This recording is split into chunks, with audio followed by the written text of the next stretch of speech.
Hey, what's up, guys and gals? It's Rob Lee.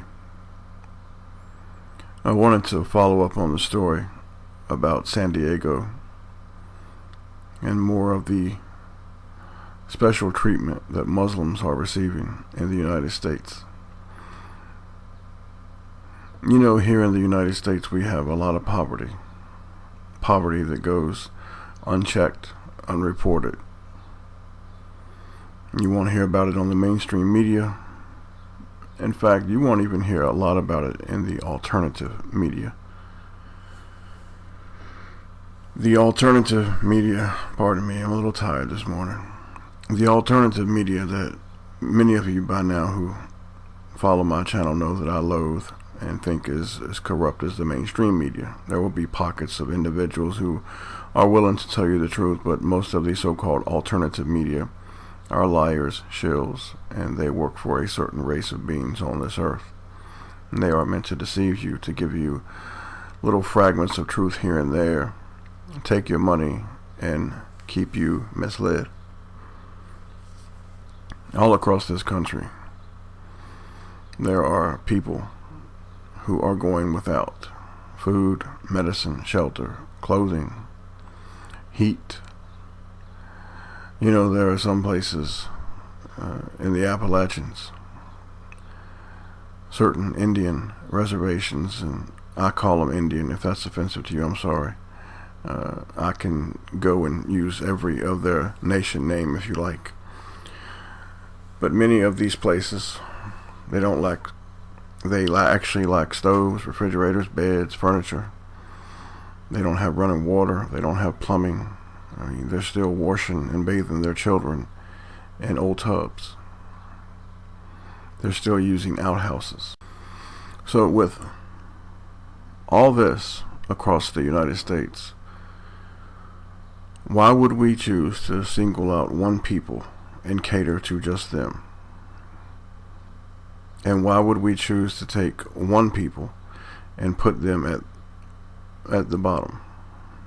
Why? I mean, what would be the purpose? Any decent person would want to see all children eat. It doesn't matter if you're black, white, tan, yellow, red, I mean, blue, green, yellow. What would it matter, man? Any decent man or woman would want to see all children eat. You would want to see all children have health care, shelter, clothes, bed, to be able to bathe, to be able to go to school. You would want to see every child have that. You think I would refuse a Muslim child if a Muslim child came to my door and was hungry? You think I would refuse that child because that child's Muslim? Even though my channel, I've been exposing the Muslim immigration and the people that have sent them to Europe and the United States, do you believe that I would refuse a Muslim child if he or she were hungry and needed shelter? Not hardly. But there are people who would do so. But there are also Muslims who would refuse us. And this is more than what you possibly know. And one of the biggest problems that I have with Muslims, the Muhammad people, is that they don't mind taking, but they're not very good at giving.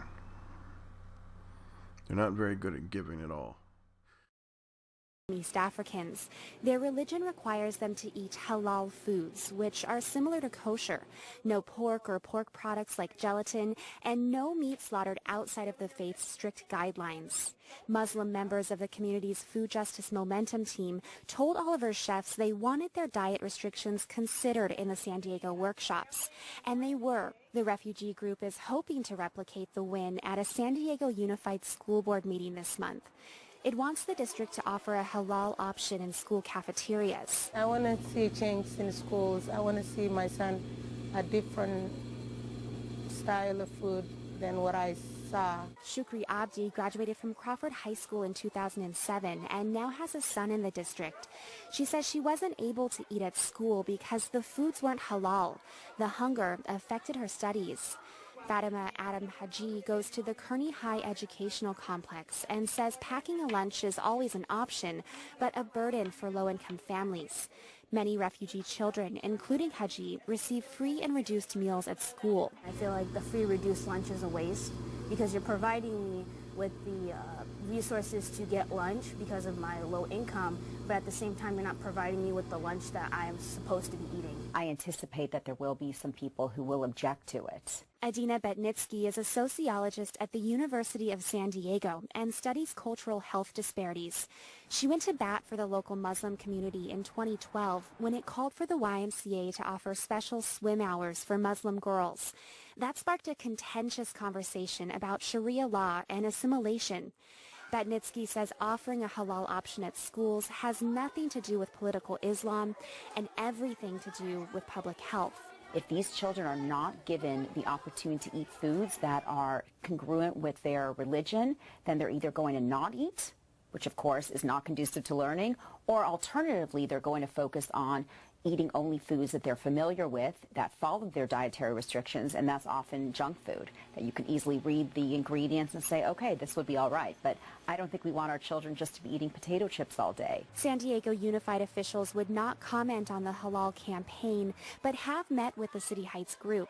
The district already offers vegetarian options, which, by the way, aren't always halal thanks to processed salad dressings. And there is a precedent for halal school lunches. Schools in Dearborn Heights, Michigan already offer them to their many Somali students.